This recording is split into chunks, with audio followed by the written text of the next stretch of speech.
So, what kind of training, education, etc. is there out there for underwater habitats? Welcome to Colonize the Ocean podcast, where we discuss oceanic colonization, exploration, and education with your hosts Adam Jewell and Brendan Traxler.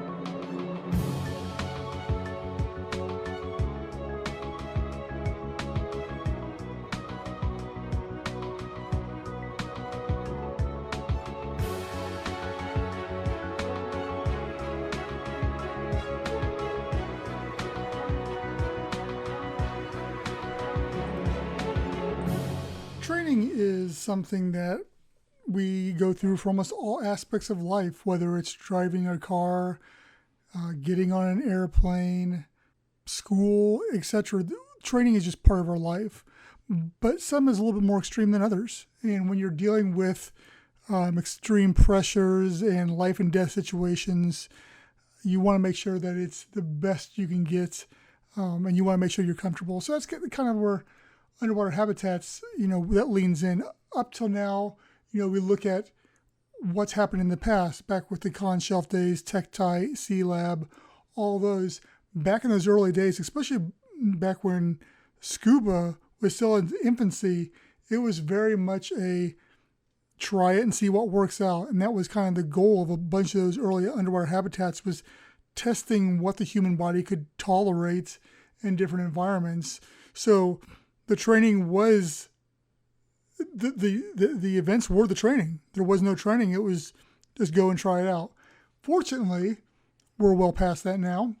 And with anything that you do enough, the training becomes more efficient, less chaotic, and more secure.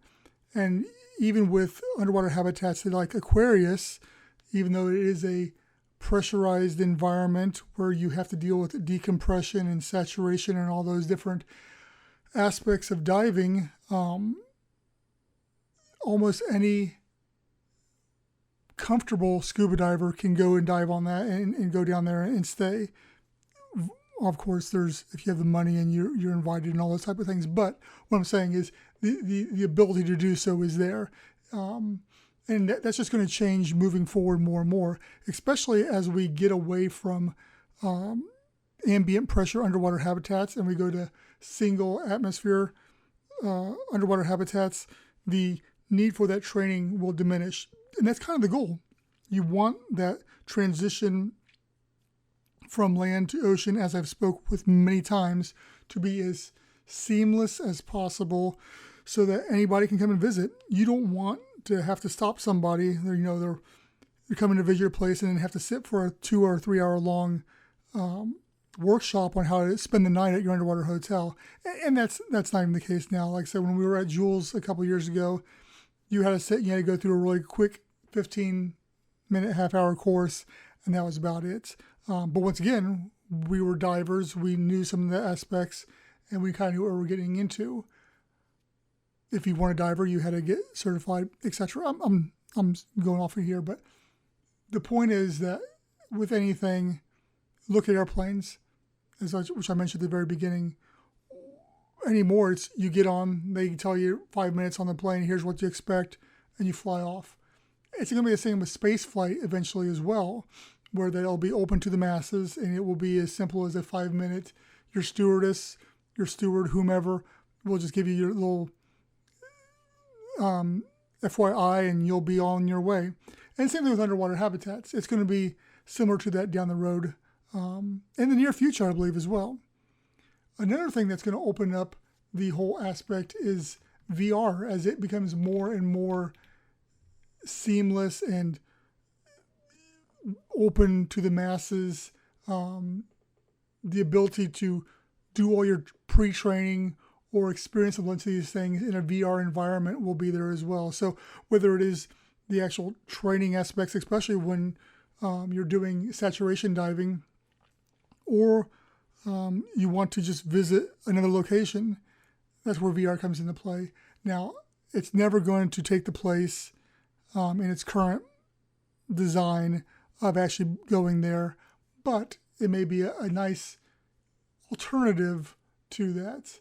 Another thing is the aspect of just the environment itself. One of the core tenets of any underwater habitat should be the education and the maintaining of the surrounding environment as well. So underwater habitats have always held that aspect of this is not only a training bed for humans in these different environments and maybe space analogs, we're training for space or whatever, but at the same time, it is a place where we can monitor the ocean around us. And if that's something where people are coming in to stay like an underwater Airbnb, even more so should that training and that education be there, because at that point in time, any aspects of the ocean that we're polluting or we're doing anything negative to, they should be able to see firsthand, and we should be educating the public on the effects of the ocean and the benefits of the ocean too, which often goes overlooked. We're always talking about, hey, we're polluting the ocean, but we're never talking about the carbon aspect of what the ocean, how much that it traps in there, and different health benefits and the different aspects that we don't even know about the ocean yet because we haven't explored enough of it. So there's a lot going in underwater habitats that people just look at the scientific community and that, hey, we've done some stuff back in the 60s, 70s, and 80s. And that was cool. But that's in the past. And now people are just talking about underwater hotels and, oh, that's fancy. But there's a whole lot more to the ocean, and there's a whole lot more underwater habitats can offer than just a cool view in a cool bedroom one night out of the year for your extreme vacation type of thing. So anyway, what training, what education do you feel should come with just your run-of-the-mill underwater habitat? Let's just go, since ASC is focused on one atmosphere underwater habitat. How much training should there be? Should there be any? Should it be designed to negate the need for training? And how much education should be involved in the stay prior, during, post? Let me know.